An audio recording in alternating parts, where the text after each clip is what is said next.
these are really charged topics. You might have to come back to them when you're both in a better head state. And so know that the communication is not a one and done. It's an ongoing process. When you are combining your lives, you might have young kids, you're sort of asking like, how can this work? You're just, taking something where you made decisions as a single person for a long time and suddenly mashing those up with someone else and you're trying to figure out like, how do I do this? So we did a little intro before the show started. I gave you a little bit of background.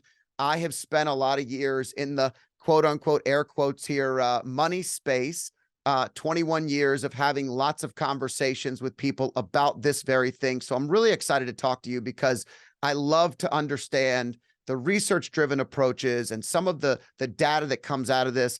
But I think it'd be a great start for us if you just give us a little background of, the book is Money and Love. And I know you co-wrote this with Myra Strober. So any background you could share with our listeners to kind of give everybody a starting point for us to jump off. So I met Myra 15 years ago in graduate school, as you mentioned. I was getting my joint MBA and master's in education at Stanford. And she was teaching a class that she had taught for 40 years at that point, called Work and Family. And it was all about how, as an individual or as a manager of others, you were going to make decisions about combining a career with personal relationships. That was whether you wanted children or you just had relationships outside of the office, outside of work that you wanted to nurture and grow and invest in. And I happened to have the good fortune to take the class with the person I was dating at the time. He was also a business school student. We had met at business school. So it only had been about a year into our relationship when we found ourselves in this class. And Myra shared a surprising piece of data, which is that couples who live together before they get married have higher divorce rates. And we were staring down these very decisions. We were about to graduate, trying to decide if we should accept jobs in the same city, if we should move in together if we ended up in the same city. And that statistic stopped us in our tracks, and we had to write a final paper in the class. So we dug into it and we said, why is that? Is there anything that could be done to mitigate it? How should we approach this decision? And so it turns out there is something to be done to mitigate it, and it is being intentional. So if you go into that arrangement by having open and honest conversations about how you are going to combine your lives, your careers, your ambitions, your finances, the household chores, childcare if you eventually want to grow your family, right? If you have those conversations and have a plan, those negative outcomes go away. And so that's what we did. We wrote our blueprint for now. It's been almost 14 years of marriage, 2 kids, many career changes, and caring for elderly relatives, everything we cover in the book. And we had stayed in touch with Myra. She invited us back to be guest speakers for almost a decade. And she retired, stopped teaching the class in 2018. At that point, I was working full-time in a Fortune 500 company. I had 2 young kids. And she said, I want to write a book based on the class. And I said, that's a terrific idea. This was such important content. It changed our lives. Please get it in the hands of everyone who can benefit from it. And we had lunch about a year later. And I said, how's the book coming? And she said, I haven't written a word. And I, being, this MBA type, I said to her, well, you need an accountability partner. I had just launched the employee resource group for working parents at my company. And I did that with a working dad who was a lawyer there. And I knew how important that was, that partnership to getting something big off the ground. And she looked at me over lunch and she said, that's a great idea, but I need more than that. I need a co-author. And I would love for you to write this book with me. Will you do it? And you've been putting the lessons into work in the trenches, so to speak, for the last decade plus. And I immediately said yes. And in that moment, I violated our first principle of decision making, which is never make big life decisions in an instant. So I did, but it was really not a decision in an instant. We'd known each other for over a decade, and I knew how transformative this content was. And we are just so aligned. And it was such a gift to write the book with her and be on this journey with her. Yeah, and she had all the data, all the interactions from all those years of teaching a course. And really, and when you teach something like that, I imagine you also become a mentor to so many of the students that you've been through? Because kids, and I say kids even though they're young adults, they're searching for their own version of a relationship. You have your parents' version. Many of that generation came from divorced parents. So it was very disheveled. I remember growing up, and my parents were still together, and almost probably 60% of my friends were divorced. Their parents were. And so it was really unique to grow up in that timeline where we've actually seen millennials are staying together longer because of the very things you talk about in this book, which is they tend to be a little bit more open about their relationships. They tend to have serious conversations. They're getting married a little later, lots of different things. What was the most exciting part about putting this into print, about like really getting the message out there when you were thinking of the end in mind, the Stephen Covey end in mind, the vision? What were you most excited about that day that your gut told you just say yes? Well, you mentioned Myra had decades of teaching this to students, and she also had those students come back saying, your class changed my life more than any other class that I took in my business school program. I think about the lessons in your class every day. They have made sure I was in the right relationship. They have helped me as I had kids and I needed to reprioritize my life. And so I wanted more people to have that life-changing experience that I got to experience. And so the vision was get this in the hands, not just as a best kept secret of those people who had the good fortune to take it at an elite business school institution, but into the hands of many, many more people who could benefit. Because as you mentioned, we see our immediate role models, we see maybe our friends, parents, and just to know that there are more options out there. And I think as the book has been out a few months, as readers have come to us and shared, no matter what point in life people encounter this, they always wish they had it sooner. They said, oh, I wish I had this book when yes, I've had a great marriage, but I wish we had this earlier on in our relationship. Or, oh, I just got engaged to someone and I wish I had had this when we first started dating. So it's really to make sure that people get it at those key inflection points in their life when they are facing a big life decision. Because I certainly, before I took Myra's class, made a lot of decisions that went sideways because I didn't have the framework, the research, the stories that we tell in the book to benefit from at that point in my early and mid 20s.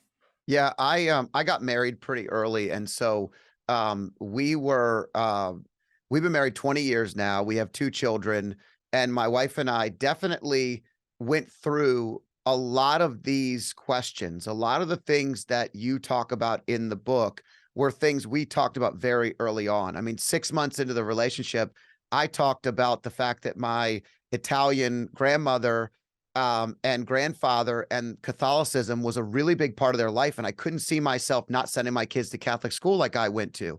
And she said, hey, as long as we raise our kids together with something bigger than ourselves, I'm in with you. I'm good. And this was 6 months into the relationship. I'm such a visionary. I'm looking out like 20 years. And, if that scares somebody, that's a good thing. That actually helps to move things on and move it a little quicker if it's not the right fit. But it gave us the ability to have that framework from the beginning and to have some of those very challenging conversations. And really so much of this data focuses on effective and efficient communication, right? Absolutely. And I applaud you because you are, I would say, in the minority of the people who are not afraid to have those conversations early on. That was a big lesson for me of the class. And what we try to put in the book is have those conversations before you feel ready. And so by virtue of when my now husband and I encountered the class, we had to have those conversations. We were about to apply for leases together. We had to reveal our debts and our credit scores and all of those things together. But, that certainly was the specific timing. Many people don't find themselves in that natural situation where they have to do that. And so you have to actually push yourself to reveal your educational debt, reveal some of these other things about yourselves. And the analogy we like to use is that it feels like you're walking over to the edge of a really high diving board. Right. And some people get to that point and they say, I kind of want to go back. I'm not ready to take the jump. But as you said, that diving board is not getting any lower. And if you put that key priority or that key piece of information out there, and the other person says, whoa, that's not for me, better you know then than when you're walking down the aisle together or you buy your first property together and you know realize that there are some things that you didn't say that you wished you had. And so congratulations to you for being one of the few that is not daunted by that diving board. I would venture to say that it came from a place of selfishness and youth, not as much of a collaborative place, because it was just, I knew what I wanted. And I'm very grateful that they ended up in the same place. But just honestly, in the beginning, when you're super young, you're just trying to figure out what you want, you know? And when you talk about money, the interesting thing is, in 21 years of being in the financial services industry and having conversations with people all the time about money, I used the analogy a couple years ago, and I really, really believe this is true. And I'd love your insight on it. But you know, when we talk about our physical bodies, right?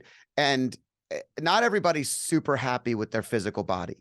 And there's no time that you are more aware of the happiness or joy or lack thereof than when one gets out of the shower and you're standing and the mirror's in front of you and you're getting ready to get dressed. You're judging yourself in some capacity.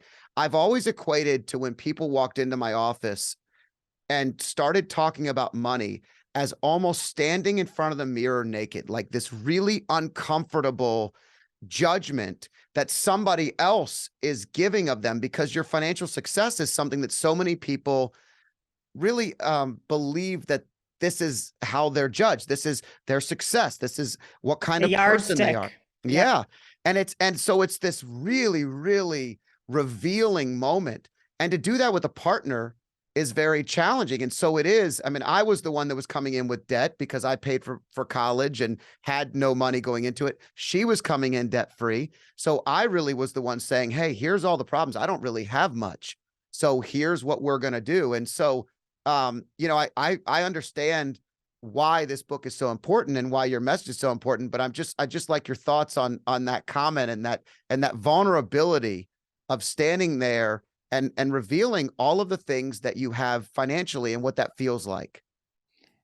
I think it's a very apt analogy. And the other thing that gets in our way, besides the vulnerability, is the conventional wisdom that we should separate money decisions from love decisions, right? We're taught very early on that career decisions, financial decisions are ones that you should analyze. You should really use your head to make them and not let your emotions get in the way. Whereas relationship decisions are meant to be made with your heart, and you certainly don't want financial concerns to cloud those relationship decisions because that is materialistic, right? And so you're socialized to think about these decisions in separate spheres. And the problem is that that is a very flawed way of thinking. All of life's biggest decisions, including who you want to spend your life with, are a combination of money and love. And when you separate those and put them in silos, you're not thinking holistically. You're more likely to make a decision that you regret. And the important thing is to know that those are powerfully intertwined. And those conversations are very critical, because we are not the first to say this, but certainly believe that the person who you decide to spend your life with is the most important career decision you make. And unless you talk about your ambitions and your finances early on, that person might make assumptions based on how they were raised or based on what they want. And it's very important to lay it all on the table. And as you said, be vulnerable with one another. Yeah, money is something that people are very uncomfortable with in general. So it's interesting.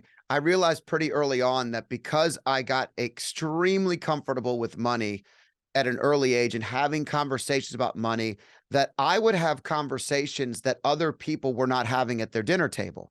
You know, there were things that are very comfortable. I came from a family where you didn't ask what mom and dad made. It was blue collar. It was, you know, I'm very proud of the work ethic that my parents put in. But if I asked questions about it, we were shut down. Whereas we know that the more you talk about it with your children, the more prepared they are for these types of conversations when they get to the edge of that diving board, right?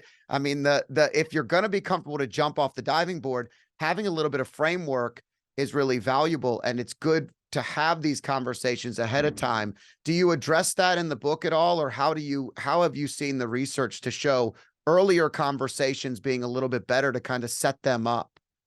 Absolutely. Well, it's a muscle, right? So we were talking about bodies, and you don't start out lifting, 500-pound weights, you start out with smaller conversations. You start out with, so when we say, we were just in London and we were being interviewed on the BBC.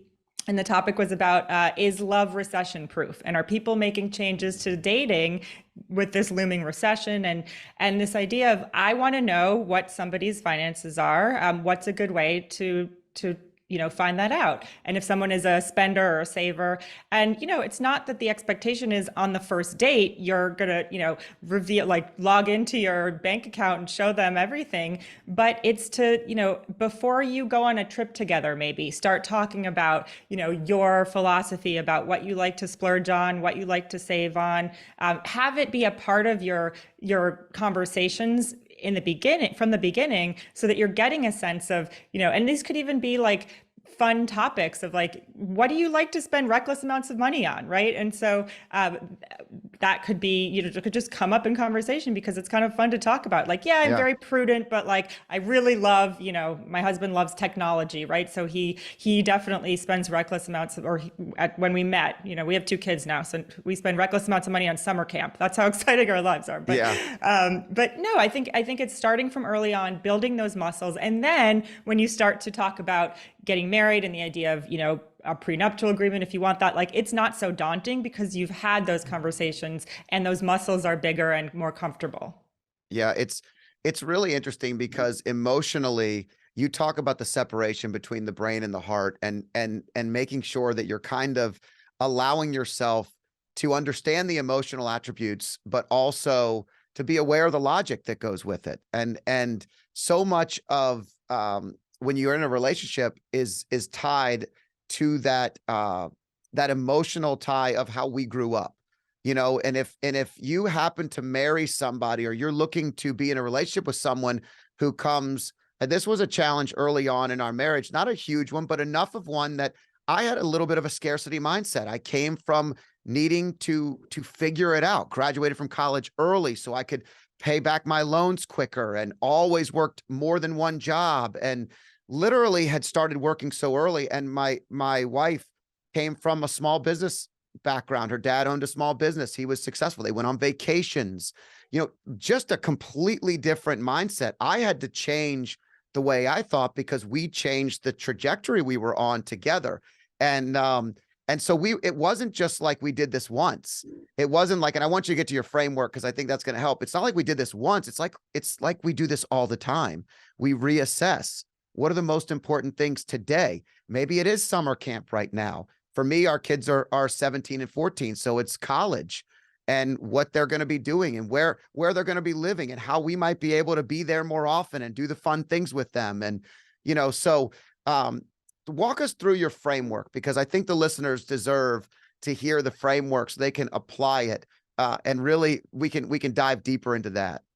Yeah, well, I'm happy to walk through it. Before I do, I want to zoom out and share why we developed a framework, because it actually wasn't part of the class when I took it. And it was something that we developed together in the process of writing the book and researching.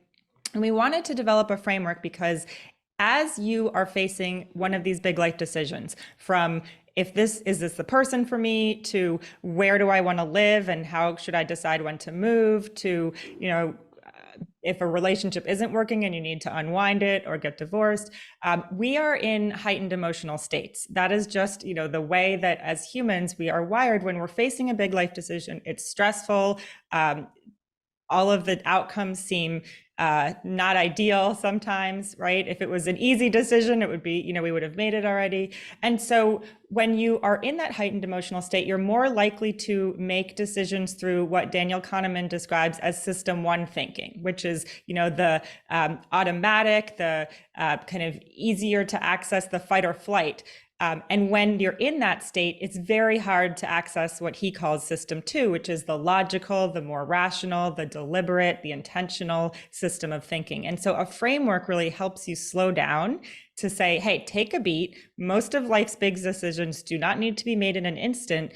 And if you apply this way of thinking, it's not a silver bullet, but it will help you make sure that you're turning over the right rocks so that you are making this from a place of intention and deliberate decision making, as opposed to a knee-jerk reaction that you're going to regret. So that's the rationale for why we have a framework. And then in terms of what the framework is, it's 5 C's. So each C is, well, I'll lay it out in a linear way, but it's not a linear process. You might go through it and then kind of do them out of, we suggest try this order first, but you'll go back and use the different C's in different points of the decision. So the first C is to clarify what is most important to you.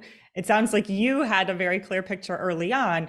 Other people have a really hard time with that because our wants are very powerfully influenced by other people's wants. And so if you see if you're happy renting and you see all of your peers and friends buying their own homes, you might start to think, oh, am I behind? Should I want to be buying my own home? So you need to really get clear with your values, what you want, not just what your parents think you should want or what your friends are doing. So once you've done that, then the second C is to communicate with the person or people most involved in the decision. We are not islands, right? Everyone is making decisions in an ecosystem. And so it's very important before you've made up your mind to bring in the other people or person who are going to be affected by that decision. And so much of communication is not just talking, it's listening. So at the communicate step, it's to share what's on your mind at an appropriate time. So you're not springing it on them as you're brushing your teeth, getting ready for bed at night, or pushing the kids out the door to go to school in the morning. So set an appointment, listen, tread lightly. These are really charged topics. You might have to come back to them when you're both in a better head state. And so know that the communication is not a one and done. It's an ongoing process. The third C is to generate a broad range of choices. When we're in the throes of a big decision, we tend to think in very binary terms. We think, do I marry this person or break up with them? Do I go for the promotion or do I quit my job? But there are so many options in between, and that often getting more creative can help you generate those additional options that are going to help you get more of what you want that you've already clarified in the first step. The fourth C is check in with friends, family, and trusted resources.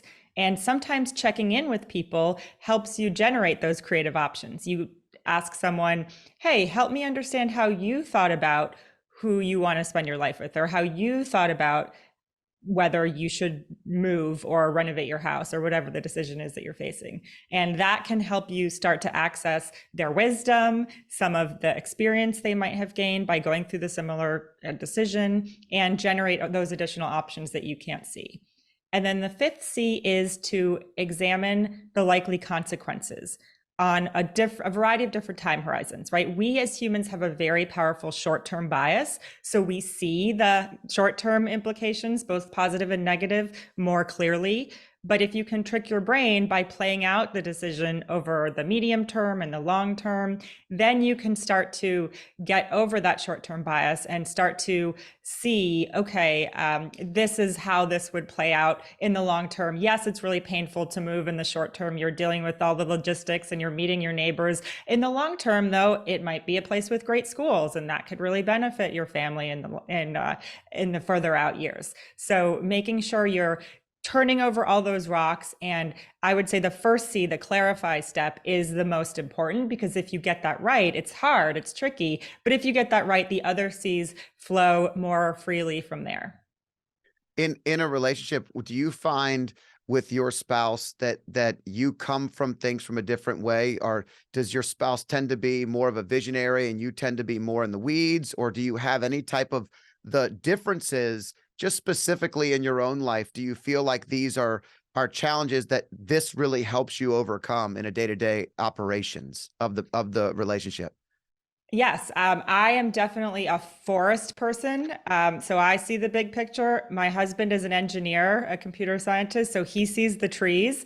And so yes, I think it is helpful for us to have this framework, the shared vocabulary, this shorthand that we can use with each other as we're talking about big life decisions. And it's also something we we wrote the book, we got our contract with our publisher in the fall of 2020. So if we bring back, ourselves to that time, we had, 2 kids zooming into Zoom kindergarten and second grade. My husband and I were performing our full-time corporate jobs and rooms in our house that were never intended to be home offices. And so one of the things we realized we were doing wrong as we were trying to make decisions, all the decisions we were faced in that time, is not communicating effectively, because we have these different approaches and because we were just around each other all the time. And so we started taking our research and saying, let's make an appointment and have this conversation on a hike on the weekend, right? So that was one of the few things we could all do easily back then. We would let our kids run up ahead of us. And there was something about getting out of our day-to-day chaos with the laundry piled up and the dishes in the sink that helped us access more expansive thinking. And so that has been a practice that we have kept, and we have some of our best discussions on hikes because it helps us get rid of those tendencies that you mentioned. And I'm not defaulting to well, we have to think 10 years in advance, and he's not defaulting to, but tomorrow, what are we going to do? And we can use the framework in a way that is has more shared vision and more expansive thinking. Yeah, I relate to that really well, because in our relationship, I am the visionary. I think way far into the future. Again, my wife gets right into the data, the details, the how. Like, she starts with how, I start with where are we heading. And what's really interesting is we've always known that, but more recently there's been this aha moment for both of us that we're communicating in a better way because we appreciate. It's almost like early on in a relationship, it's a challenge, but as you work through it, you start to really appreciate how somebody else sees it differently than you. To me, it's like the CEO, COO role. And there are different times where, I need her to be the CEO and I go into the operations side, or I'm the CEO and I'm like, hey, we're not thinking long-term enough on this. We have to think third and fourth level decision-making here, not just singular, what if this happens? And recently she made the comment, we were sitting with some friends and she said, I've always known Scott's a visionary, but really to understand that he starts with the end, like really at the far end. And I start at the bottom. I build the Legos from the bottom. He has to look at the box and see what it's going to look like before he finishes. And it's really been helpful. It's always funny to me because no matter how long you're married, and you talk about check-in, I love this because peers can be a really great resource for helping your relationship flourish, especially when it comes to the financial decisions, understanding how people have got there, right? So just talk to me a little bit about how the check-in part, I just want to go back to that for a second and understand a little bit more, because I think a lot of times people surround themselves with maybe people that aren't doing they might be bringing in the wrong types of check-ins, or the people that are giving them, maybe their peers aren't in the same place as them. And that can be really challenging in a relationship. Well, it really depends on the types of decision that you're facing, what that check-in should look like. So there is research that says, for example, if you're trying to figure out what job is available, right? We're in a time when people are getting laid off, and there's all the great resignation after effects, right? So there's lots of folks who are kind of thinking about that next step from a career perspective. There's research that shows that for that particular decision, weak ties, so people who are not in your closest first degree connections, if you will, on LinkedIn, if you go to your second and third degree connections, they actually have a lot of information that you might not have in your immediate network. So it's very important to check in with a broad set of people for that decision.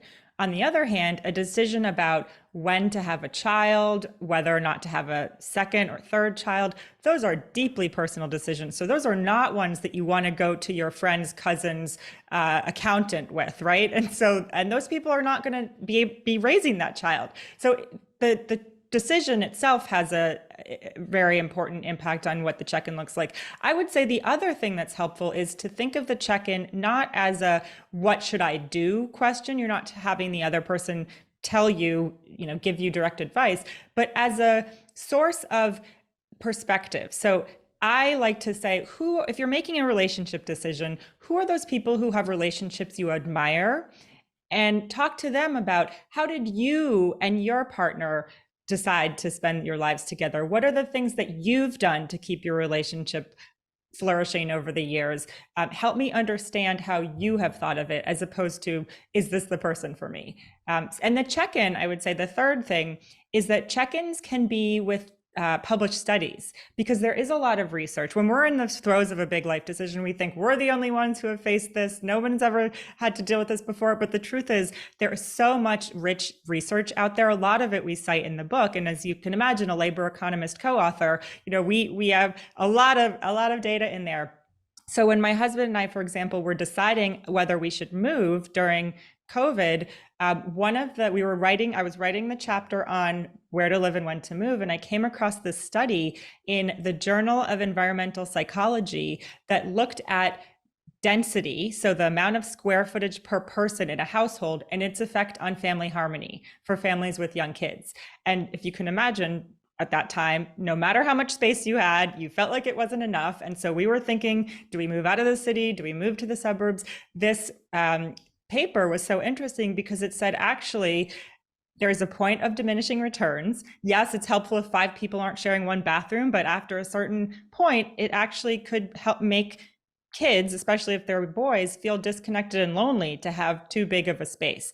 And what matters even more than the actual density is your family's perception of the space. So if you feel like your space is fit for purpose, it's enough, that actually is more powerful than the number of square footage. And that study was so powerful to read, to say, oh, okay, maybe that's not the silver bullet solution to all of our issues right now. Let's think about what we need and how we might be able to get it, other than physically moving our entire house. And I can share more about that example if it's helpful, but that study is a form of check-in that was very helpful for me as we were facing that life decision. No, I love that. And what's interesting is when in 2009, we moved to a house that was more than double our previous home, and our children were only 1 and 4 at the time, I believe, somewhere around 1 and 4. And so we obviously had a bedroom for everybody. And I decided, and my wife together, we decided that we would put them in one room and buy bunk beds. And I remember explaining why I felt like that was really important. And I said, I feel like the size of our house is so much bigger than what I grew up with. And I want them at the end of every night to have each other. If there's nothing else, they're going to rely upon each other. And I look back on those days, and it was funny. There were times where my oldest son really appreciated that his younger brother was in the room. Then there was times where the younger brother really appreciated that the older brother was in the room. And it created this evening routine that included both of them. I actually have a recording on my phone of me having one of those evening conversations with the kids around the Elf on the Shelf. And it's priceless. It's one of the things I will never forget, but it goes right back to that research, in that the closeness of our family, even in a bigger space, we just reutilized. We created a playroom. We had their bedroom that was separate. So all our spaces had almost like this separate feel. So everybody had a spot to go if they needed the space, but they also had a place to connect and come back together. And it was really, really powerful. And I'm very grateful that we kind of pushed that upon our kids early on.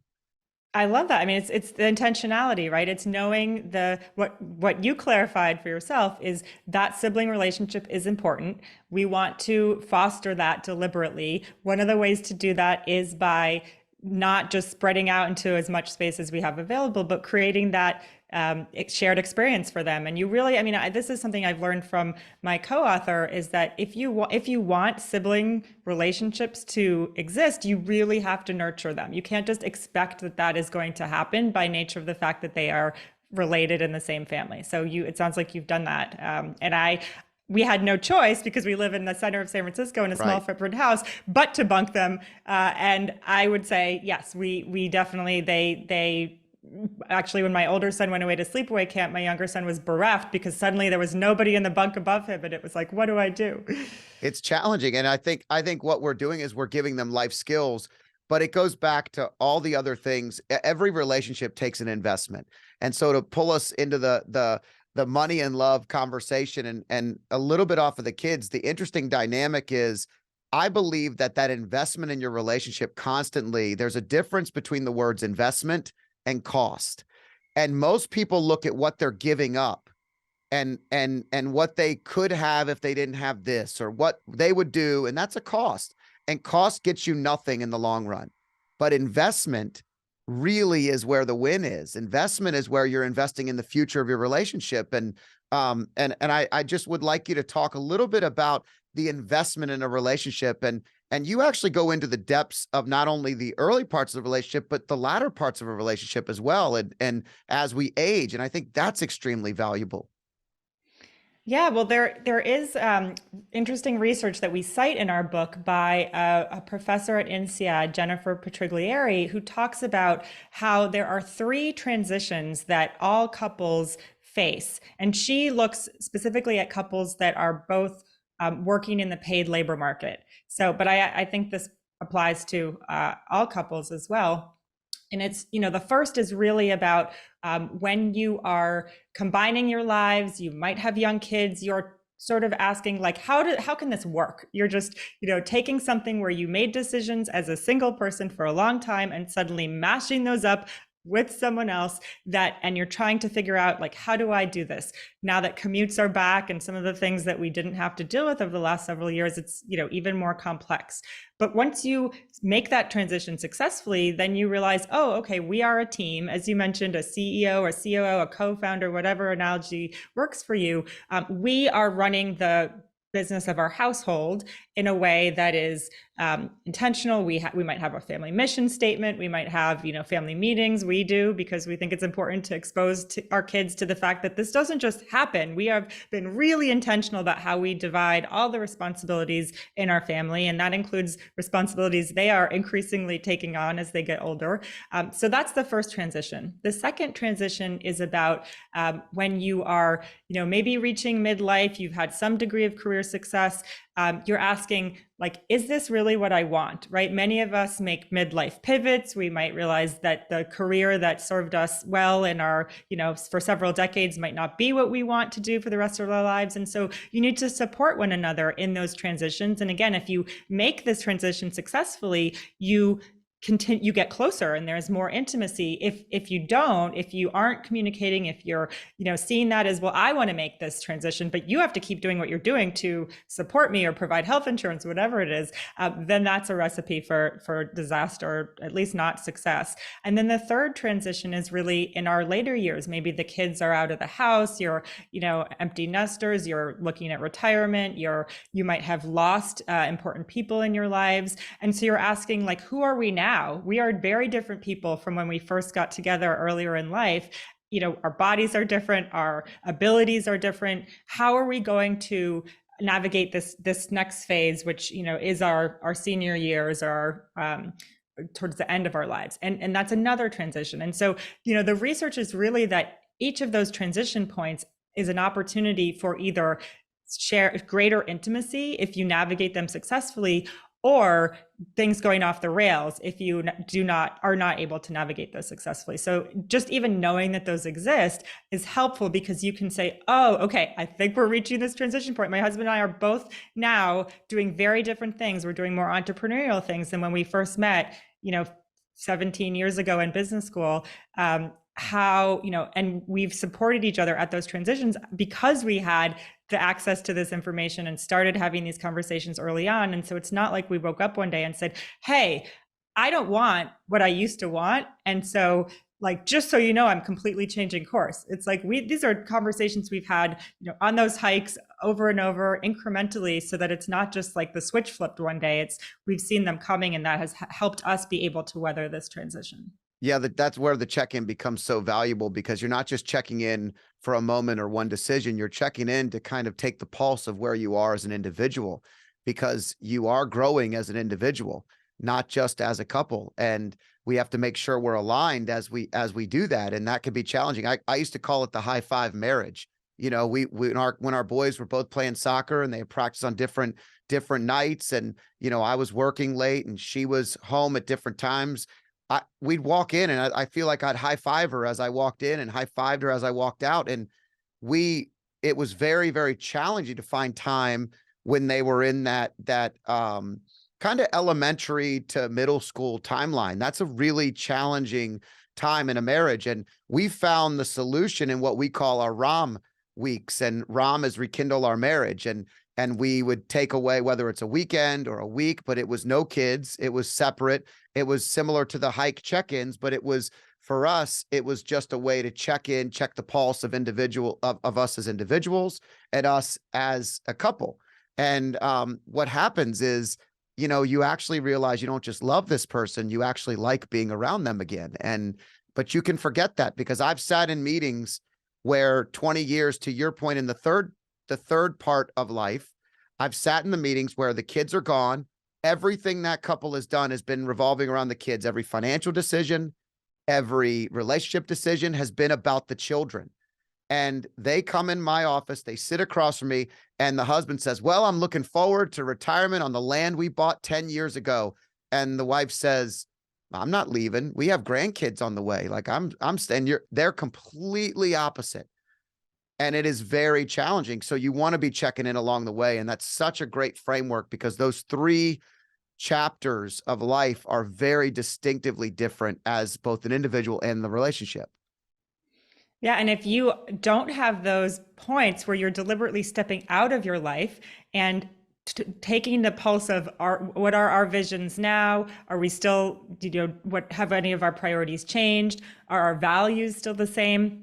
They can really catch you off guard. So we absolutely advocate what it sounds like you and your wife gravitated to naturally, which is taking, whether it's it's challenging. I mean, I get it. Our families are not in a position to watch our kids. So we have to, pay someone, or we have to find creative ways of having them both have sleepovers at separate people's places, right? So we can steal away for those moments. But it is so important to remind yourselves, you are not just parents together. You are people who got together because you were, attracted and interested in being around that person just themselves. And make sure you're kind of, you say as a CEO, you need to work on the business, not in the business. Same Right. thing in a relationship. You need to work on the relationship and not just be in the relationship on an ongoing basis. And you can totally lose sight of that when you're in those autopilot years. We joke that it's sort of about like, we're like landing planes together, right? There's so many logistics in our lives that we sort of wave. We don't even get to do the high five. We like wave at each other, like as we're, pulling in the driveway and someone's leaving. And so you need to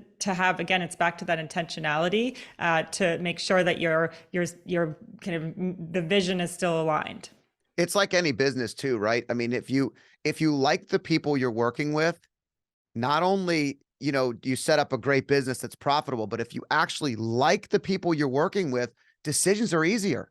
These big love and money decisions become easier to make, because you remember not just that it's successful because you have 2 great children or a great business. It's successful because you're working together and you love working together. That's a really great reminder in this process that I think is really fun. And and you give it such data and research to attach to these things that you might find out in a marriage as you go. And nothing you can ever read prepares you for the things that you actually witness or deal with as you go through it. But you are better equipped to handle it when you've had the chance to give your brain the wisdom ahead of time, or to surround yourself with the right check-ins, or, to go through the consequences like you mentioned. And these are all things that better prepare any relationship. Yeah, and one of the things we did as part of the research for our book was a big survey, because as I mentioned, my co-author retired in 2018, and there were a lot of things that happened since then, right? The Me Too movement, George Floyd, COVID, all of these major flashpoints. And we wanted to make sure the perspectives in the book were not just those of the students who happened to take her class. So we did this big survey. We got lots of responses. And so part of what we offer, in addition to the data, are stories and other voices. And I think they do a couple things. Number one, they show that you're not alone in facing these big life decisions. The theme from a lot of the survey responses are, I felt like I was the only one, in facing this, or I felt like, so much weight on my shoulders because this was such a big decision for me and I couldn't talk about it with anyone. So first of all, it demystifies the fact that, we are all making these big life decisions all the time. And actually, you are in a lot of community, so you should feel less lonely. But then it also is a form of check-in, a form of saying, how is somebody else thinking about this same decision? They might make a completely different decision, but how are they applying this logic and this thinking to their lives? And I might start to get some ideas from the voices of others who have faced this. And part of it, there's one anecdote about how a woman who was married to someone who had developed a disability later in their marriage, they wanted to think about having kids, but she wasn't finding a lot of the examples of dual career couples helpful for her, because even though they were both working, she knew that because of his disability, her partner was not actually going to be able to play a big role in a lot of the physical parts of parenting. So what she found as a helpful check-in was to talk to single parents by choice who had actually made that decision to parent as an individual, and what were they doing to build their village to help them be parents. And that was a more helpful set of stories and experiences for her. So you kind of have to find what is the useful check-in point for me based on my personal experience. It might not be the one that's the most obvious at first blush. That's great. What would you say when you went into preparing this book and releasing it? You probably had a vision of what it would look like and how it would feel. Is there something that's come out of this that you didn't anticipate? Something that as you got the data out there, as you release this, as you talk about it more, that's really come about, that's been a surprise, something that's made you really, really grateful in a different way than you could have envisioned earlier? That's a great question. Well, I love hearing the stories of people who are sharing with us, oh, I used this framework and here's how it helped me get unstuck from this big life decision. But I would say the surprise has been, interestingly, financial advisors and wealth advisors who have come to us and said, we get so much training on the money side, but we have no training and no real natural way to bring in all the things that are underneath those money decisions that you absolutely need to talk about, because the numbers themselves don't make the decision. They are the data, but there's all this other stuff in it, underneath it, that we need to be able to bring out in conversation. And so we are starting to build tools and training for financial advisors for them to be able to have more holistic conversations with their clients. And that has been a really gratifying way that the research and the tools of the book are getting put into practice. So I love it. And I certainly didn't anticipate that as we were releasing the book. One of the most interesting things about the industry that you're describing with financial advisors and coaches and consultants, financial planning, is that so much of that career is really just based on being a third-party advisor for whatever the end client needs. And most of the time, it has nothing to do with the money. It has almost everything to do with their relationships, with their children, with their families, with their aging parents, with college, it's so vast, with their guilt of being successful or their lack of success, whatever it may be. You find yourself as a marriage counselor and a psychologist and a friend, and it adds so much more than anyone could ever. It's so many more layers than anyone thinks the profession is. It's always funny to me when I'm consulting or advising or standing on a stage where I'm coaching advisors, and I'm like, hey, guys, gals, whatever it is so different than what people think. You are not paid to just do one thing. You're really out there helping people make their biggest decisions. And if this framework helps them be better equipped, that's a really great resource to help people that maybe aren't having those conversations now, and maybe they are more transactional and money driven. This gets into the things, what I call life optimization. Wealth optimization is great. That's the layer that people go to you for. But the life optimization is what makes the wealth portion, the money portion, actually worth living and enjoying and making an impact in the world and in your communities. And so I love that. Thank you for taking the framework for that, because that can really help not only your message, but the industry that needs it.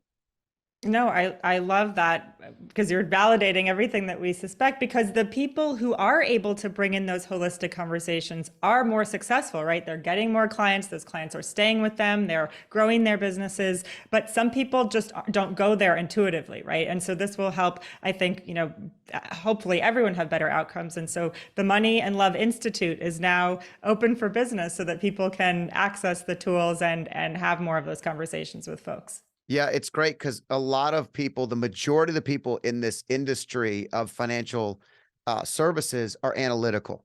And so everything is step one, step two, step three. It's mathematical. And so it's really interesting because I was never like that at all. I was always the other way. I was like, tell me about your life. Tell me about your family. Tell me about what's most important. And thank God, because that's why there are more 80-year-old financial advisors in this industry than there are 30-year-old advisors, believe it or not. There's a huge gap because most of them didn't survive because they weren't life focused. So it's really, really interesting because if you're just a commodity, when things aren't going well, people don't rely on you. You're just something that they hire or fire. But when you're a friend, a marriage counselor, a leader to their children, all the things that you can be, that the Money Institute, that the Love and Money Institute, or the Money and Love Institute, I think you said, can help with. Those are all really high quality indicators to help an industry get better and be better into the future.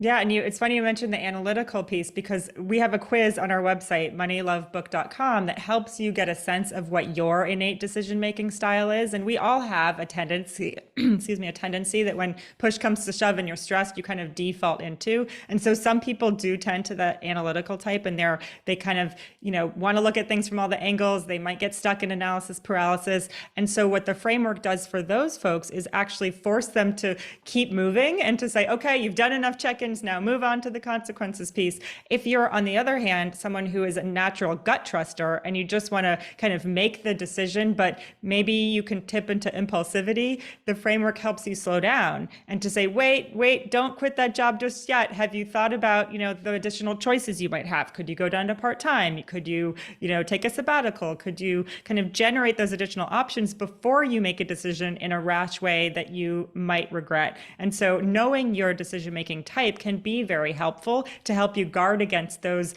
innate tendencies that you might have. So the framework could serve you in the way that it is most useful for you. Yeah. Well, I mean, like anything else, right? You are helping with not just the money and not just the logic, but you're helping develop better relationships. You're helping people have better communication. You're helping them think through second, third, and fourth layer consequences. You're allowing them to provide choices, and clarifying what they want. There's a great book for business by Cameron Herold called The Vivid Vision. And it's really about having this great 3-year vision for your business, right? And I remember being in a group where Cameron's in, and we were all talking, and one of my aha moments was, what's my family's vivid vision? What are we creating? I could do this in business all day long, but have I established a vivid vision that we both agree on? And this is 3 years in the future, actually seeing and laying out all the things that are happening. So in a business, you might say, I'm hosting a podcast. We're leading the industry. We are, helping X number of people. It's all but in a family, it's our children are providing this level of service to their grandparents and helping them. We're doing this in our community. In our marriage, we're having one night a week where it's just establishing those things. And that's what I see any type of book that dives into the depths of any topic as tough as money, as really just being a better way to communicate and have relationships. And I love that about what you're doing. And I'm grateful. I don't know if you have any impact on the Vivid Vision thing, but I feel like I'd love to hear it. And then we could probably wrap up after that. Yeah, no, I think that's absolutely right. And we call ours our family mission statement. And, we have priorities for our family. And that's really around raising responsible adults who have meaningful lives. And then we translate that into what are the priorities for the kids and what are the priorities for each of us as individuals in the marriage, and then priorities for us is what we're going to do as a couple and as parents. So I think it sounds very similar to the vivid vision. What I like about what you said is then how will we know if that vision is working, right? These are the outcomes that we'll expect if we're leaning into that mission and those priorities. We will expect to be taking at least one trip a year together. We will expect to be doing some meaningful service in our community. We will expect to, so those are almost the evidence, like how do we know that this is working in the way that we want it to work? So I think both of those are helpful. I wrote the book name down because I love that idea. Yeah, it's almost like the same thing. We can end where we started, which is you started as an accountability partner to Myra to get the book out to the world. It was started, I'll be your accountability partner. And she said, no, I need you to co-write this with me and we're going to do something bigger. But it's the same level of accountability. You're having that accountability to your spouse, to your family, your partner. It's making sure that you are building something bigger than yourself, but you're looking at it and seeing what that accountability might be. And it's amazing what we can dream up and actually execute upon if we lay it out and we're thoughtful in the deliverance of it and the execution. And to bring it back to the beginning again, it is about that intentionality, right? It's about not just sliding into the lives that we're having, but really deciding, what do we want those lives to look like? What do we want the texture of that life to be across all the dimensions that your podcast mentions, right? And how do we kind of make sure that we're tracking to that North Star, that intention? Doesn't mean it can't change over time, but how do we make sure that we're actually not just wandering and we find ourselves, several years in the future just having slid into a bunch of decisions that don't serve us? So I am 100% aligned, and obviously we could continue to talk for a long time about this because we have a shared vision of the importance of the intentionality. Yeah, I absolutely love it. It's Abby Davisson, Money and Love, an intelligent roadmap for life's biggest decisions. I have the book right here. I encourage you to get the book. If you're listening on Apple Podcasts or Spotify, look Abby up. Abby, where do they find you? Our book website is moneylovebook.com. And you can also find me on Instagram at abby.davisson or on LinkedIn, Abby Davisson. You can follow me there too. All right. Well, big things ahead for Abby, and congratulations on the book launch. We're looking forward to seeing it flourish even further. Thank you so much for joining me today on the show. It's been a pleasure, Scott. Thank you. I hope you enjoyed this podcast. If you liked it, there's more where this one came from. Click here and enjoy some more.